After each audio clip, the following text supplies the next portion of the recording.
Avec Téhéran qui menace Washington, un porte-parole de l'armée iranienne a déclaré à la télévision d'État que la guerre allait s'étendre géographiquement si les États-Unis reprenaient leur bombardement. Menace alors que l'Iran a vécu sa deuxième nuit consécutive sans frappe. On en parle avec vous, David Delos. Vous allez décrypter cette situation avec nous. Alors d'abord, comment expliquer cette pause dans l'offensive américaine? Alors à cette question, les médias américains pensent avoir trouvé la réponse. L'armée américaine serait confrontée à un début de pénurie de munitions. Voilà. CNN notamment fait le récit d'une réunion qui a eu lieu vendredi à la Maison-Blanche, réunion entre Donald Trump, J.D. Vance, le vice-président américain, et le général Dan Kane, le chef d'état-major des armées, le plus haut gradé de l'armée américaine.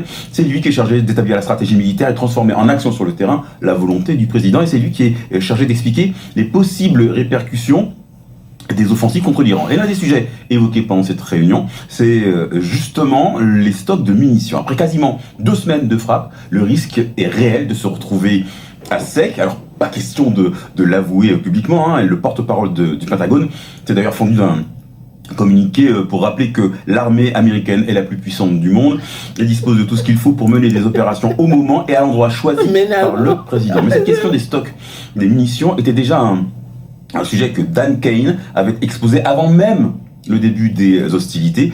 En avril dernier déjà, le Center for Strategic and International Studies soulevait ce point de friction.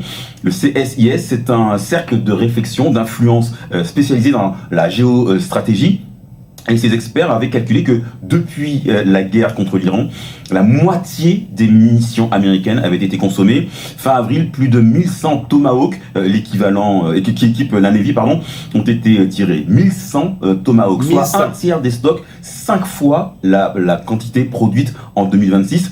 Les Tomahawks, ce sont des missiles d'attaque au sol à longue portée, mais l'armée commence également à manquer de missiles intercepteurs, ceux qui protègent les installations militaires américaines au Moyen-Orient. Alors David, dans ces conditions, est-ce que Donald Trump a les moyens vraiment d'anéantir l'Iran, une menace qu'il brandit régulièrement? Alors, le problème, c'est que cette guerre pose un problème qui désormais est industriel. Les Patriotes, les Tomahawks, ce sont des armes utilisées par l'armée américaine, mais également par des armées d'autres pays. Le Japon, par exemple, devrait attendre pour recevoir les 400 Tomahawks qu'il avait commandés, qui devaient lui être livrés cette année, parce qu'il n'est pas question de priver l'armée américaine. D'après les experts, il faudra plus de 4 ans pour que les commandes passées cette année soient honorées et livrées. Et ces retards de livraison sont des pénalités. Des pénalités, ça veut dire de l'argent. Impossible donc d'imaginer que la Maison-Blanche ne soit pas au courant de cette problématique. D'où cette petite musique sur la voie, la sortie diplomatique, comme ce communiqué signé du porte-parole de la Maison-Blanche. Compte tenu de l'efficacité des sanctions qui ont paralysé l'économie iranienne et des 13 jours consécutifs de frappes contre des cibles militaires en réponse à ces agressions répétées, l'Iran aurait tout intérêt à œuvrer en faveur d'un accord négocié. Fin de citation. Et Donald Trump en personne évoque des négociations en cours avec Téhéran. Il affirmait même il y a quelques jours que l'Iran semble faire preuve de plus de sérieux dans les pourparlers en cours.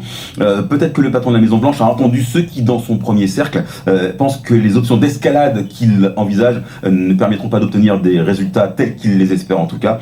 Impossible d'affirmer aujourd'hui que c'est la seule question des stocks qui explique la pause des frappes américaines. Même très réduit, ces stocks offrent aux États-Unis une force de frappe colossale, considérable, mais la question de la gestion au long terme ramène quand même Washington sur le terrain de la réalité. Merci à vous, David Delos, pour toutes ces précisions. Ça ramène Washington sur le terrain de la réalité. La guerre n'est pas que propagande, c'est aussi avoir les munitions, avoir les armes pour pouvoir faire la guerre.